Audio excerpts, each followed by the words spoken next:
is a powerful opiate. I mean, way more powerful than OxyContin. When you get it in your blood, it is really, really hard to walk away from it.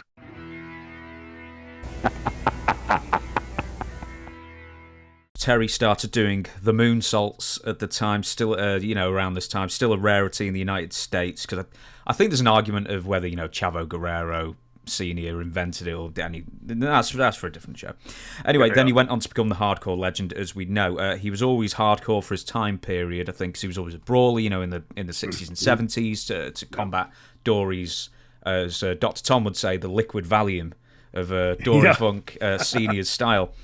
And in Terry in the 1990s, he would once again be on sort of the cusp of the forefront of thinking and become a hardcore wrestler, as we know today, an extreme wrestler, a deathmatch wrestler, going to Frontier Martial Arts in the early 1990s, and then later Victor Quiñonez's IWA Japan.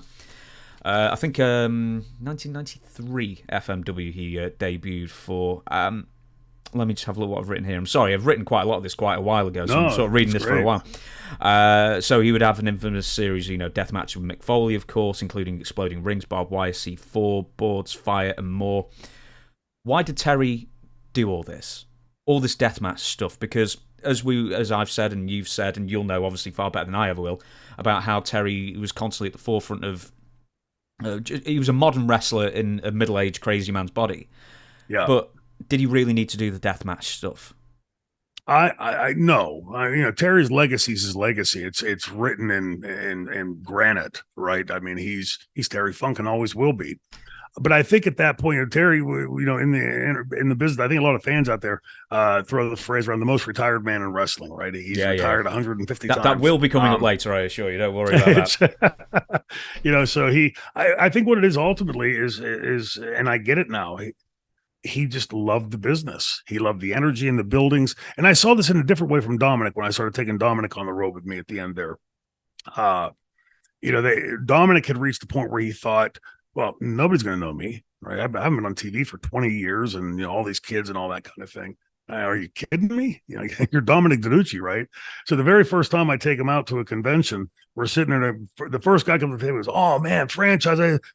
Oh my God, Dominic, and walked right away from me. He just totally ignored me. And I think Terry Funk, in his way, just so adored the business. Just it was part of his DNA. That I'm sure Dutch will tell you the same thing. Any of the boys you talk to, this is a powerful opiate. I mean, way more powerful than OxyContin. When you get it in your blood, it is really, really hard to walk away from it. And I think, like my litmus test of coming back was as long as I'm having fun. The problem is I'll always have fun doing this, right? I just love doing it. And I think a lot of that bled off on me from Dominic and from Terry and guys like that you'd see them like where most people would say, like, maybe they're overstaying their welcome. But again, I don't think in any of those matches you go out and watch Terry in the death matches or in ECW or anything in the latter part. Everybody was aware that he could still go. And I think in large part, just it was career, but the match he had with Brett, at his other retirement match in Amarillo, that was just a classic.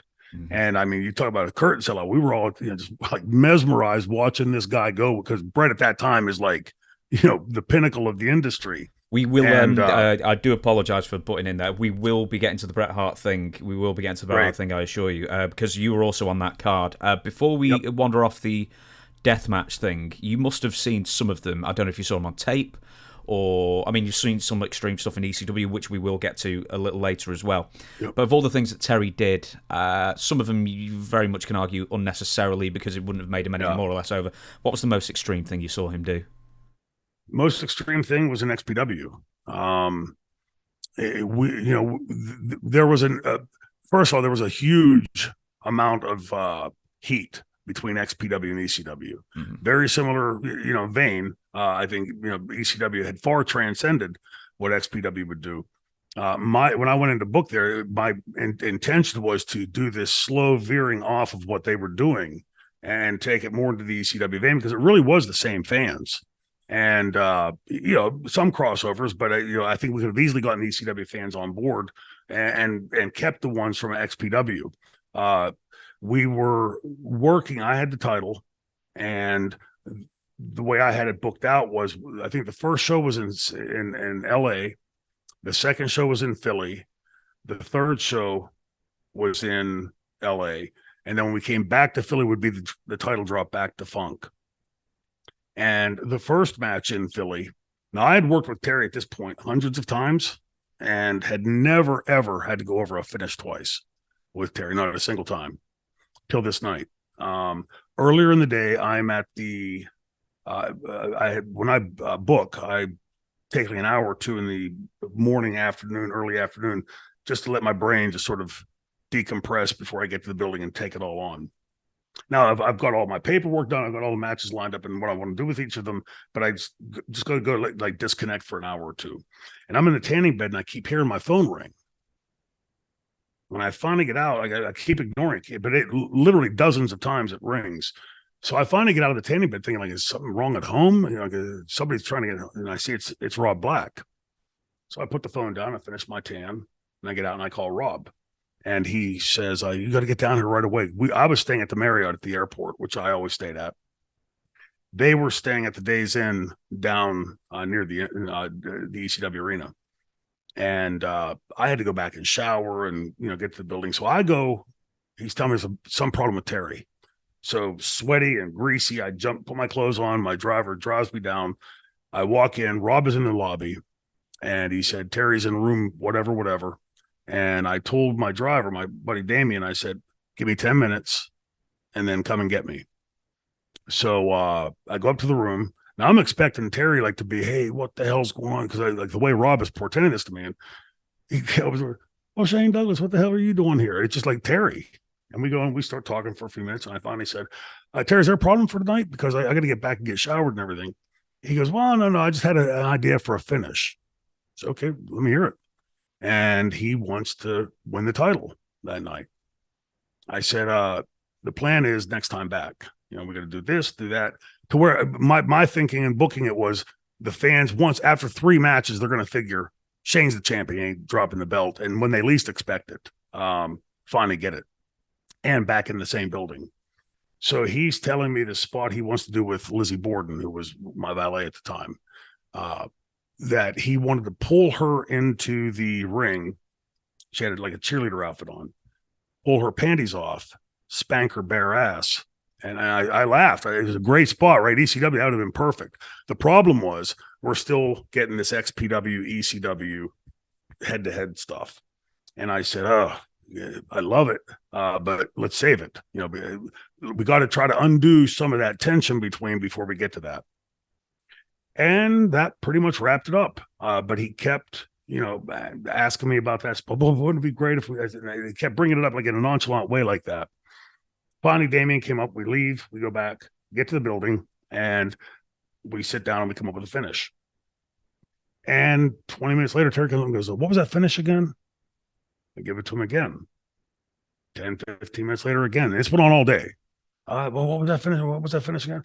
And I'm getting nervous. I'm thinking he's starting to lose it. He's never asked me more than once at this point. And so we had a couple setups. One was a camera, an actual camera that didn't work. And they had been out there all night, like they're shooting the show. It had a piece of red tape or orange tape on the side of it. So we knew which one it was. And we go down to the ring. Now, understand before this, Terry was always snug in the ring, especially when he would do that windmill, hit you on that bone at the base of your neck. That was no fun. But Terry was never a potato thrower. And we get down for the first 10, 15 minutes of the match. It's all Terry. I'm just rubber balling for Terry. And we go out on the floor and he throws my head, the post, the metal post that held the roof up right at the end of the entrance. He threw me into that, but he literally ran my face into it, gave me no control of it, hard weighed me. So I gave him the office. And I said, that's one, sort of an inside joke. We then fight over towards the camera and he takes the camera, instead of hitting me with the side of the camera, the flat part of the camera, hits me with the point of the camera and hard weighs me a second time. I gave him the office again twice, the double squeeze. And I said, that's 2, don't get to 3. And we then fought out. I would typically do this I did my match with Raven. I did my match with Taz.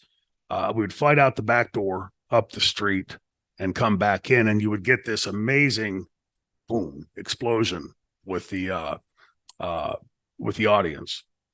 So we go out the back door. Now understand this is where the fans have been lined up all day.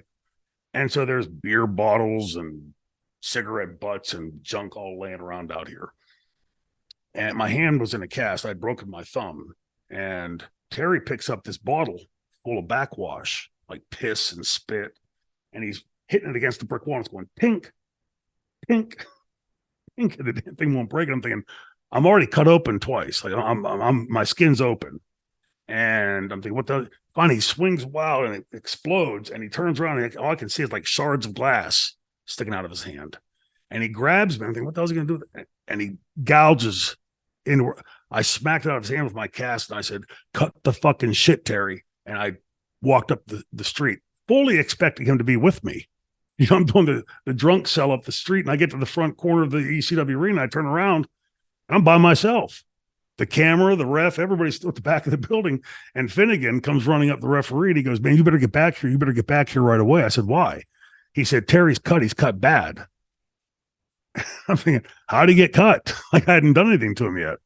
So I go back there and he's holding his arm. And he's going, you stupid son of a bitch. What the fuck have you done? He's screaming at me. So I pound on the door because it's pitch black out here. The door opens and I throw him in, fully expecting him. There's 2 steps there to like stagger dance up them. I got to get him. First of all, I got to get to see like how bad he's cut. And secondly, I got to get him back to the ring or get the match stopped, whatever we're going to do. And when I throw him, he lays down the stairs. So the stairs are only about this wide. So I'm like sort of staggering, like walking up over him. And I can see his arms. He is cut from here to here, a straight line, like a scalpel. And it is laid open like this. I can see his, but it's not bleeding. That's the weird part. It's not bleeding. A little trickle of blood here and there, but I could see his veins and his arteries and his muscles pulsating. And, you know, I accepted medical school right before this. And I'm thinking, holy shit, we got to get him out of here. Like that thing is laid wide open and this building is filthy. So, you know, I'm heading back to the ring and I'm saying, let's stop the match. And he's going, no, damn it. And he's cussing me out the whole way. I throw him over the railing and I'm like in my head, like stop the match, finish the match. Like I'm panicking because of his arm. And as I'm climbing over, one of the Atlas guys was right near me, but I didn't see any fans close by. And as I'm climbing over, I feel like a real hard kick up near my balls. And I'm thinking, like, did the fans just try to kick me? I look around, I see the Atlas guy and Terry walking away. And I'm thinking, like, did he just try to kick me in the balls? Like, why would he do that? You know, because I'm prone coming over the railing. So I get back. He rolls in post left. I roll in post right. And he grabs me and he starts throwing those famous Terry Funk stiffies. And like every second or third one was pretty live. And so I couldn't tell, like, is he trying to throw a working punch and can't because he's cut so badly? Or is he trying to throw a potato and he can't because he's cut so badly? So I took a bump to feed for a kick. And I thought if he taters me the kick, I'm going to take him down and break his leg. And because at this point, I think he's gone rogue, right? So he goes down and kicks me 3 or 4 times, perfect kicks. So I lay there selling, you know, bleeding already. And I look up, no Terry. Where'd he go? He's gone over outside the ring. He grabs Lizzie, pulls Lizzie in, and I'm screaming, no. He reaches up, pulls them off, and I was pissed. And you could hear some of the fans like rumbling, you know. And I go over to get him, and he turns around, and he starts throwing punches, and he puts the panties over my head. And I'm screaming at him, like, cut this shit now. Let's get the match home. And we finish the match, and of course, Lizzie and I take off first because I'm pissed, and Lizzie comes with me. But the first thing I said in the dressing room, this can be verified by everybody in the dressing room. I walk in the door and I said, I need a clean towel. I need a clean towel for Terry. And Vic Grimes reaches in his bag and he throws it across the room, and I grab it and I turn, and Terry's coming in. And I'm thinking of his arm. There's nothing else in my arm. I'm mad about the panties. I'm mad about this, and I'm mad about that. I'm concerned because he's cut badly. And I haven't had time to assess, like, how did he get cut? Right? That was irrelevant. He's hurt. So I turn around with the towel like this, and he comes from back behind and smacks me right on the ear hard. And I looked back at him. I said, Terry, you better cut the shit. And he reaches back and smacks me a second time. I said, throw another one. I'm going to whoop your ass. I'm confused. I'm concerned about it. Now I'm confused. Like, where are these taters coming from? And he thinks about it for a second, and he brings his hand back and he starts to swing. And I threw with the cast, aiming right for his temple. I was aiming to hurt him.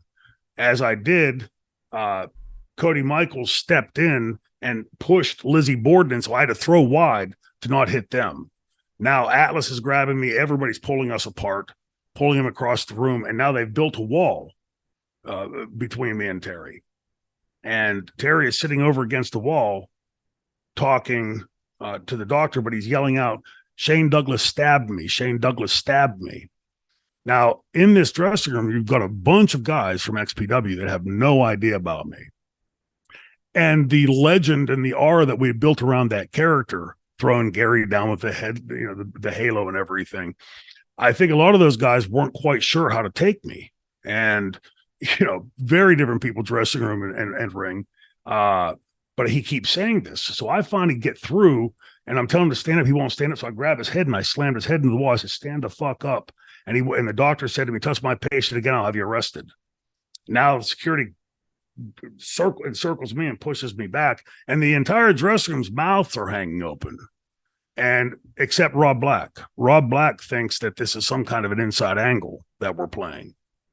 And I'm livid at this point. I had literally lost my mind. Now over the fact that he's telling everybody I stabbed him, and the fact that he's hurt, and the fact that he did the panty spot, and the fact that the match went a different way. There were just so many things. It was all swirling in my head. And even the next day at the airport, Rob Black's going, come on, man, come on. And I kept telling him, dude, I swear to you on my kid. I swear to you on my wife. I swear to you on my mother and father. There's no angle going on here. Candido would later call me and say, do you think Terry was working an inside angle? Most likely, yeah. The problem with that was, I had never, ever once dropped the ball with Terry. Never failed to live up to anything we had done. Of anybody in that building that Terry wouldn't have had to pull an inside angle with. You typically do that when you're working with a greener kid or somebody that's not quite sure, and you don't think their reaction is going to be what you need to get. And it's supposed to be extremely rarely used. And so that at the moment hearing that, didn't sit to me. It didn't make sense that he would have had to try to do that with me. But then later, when he started working with Jasmine St. Clair's promoter, I think he was still working with him at this time.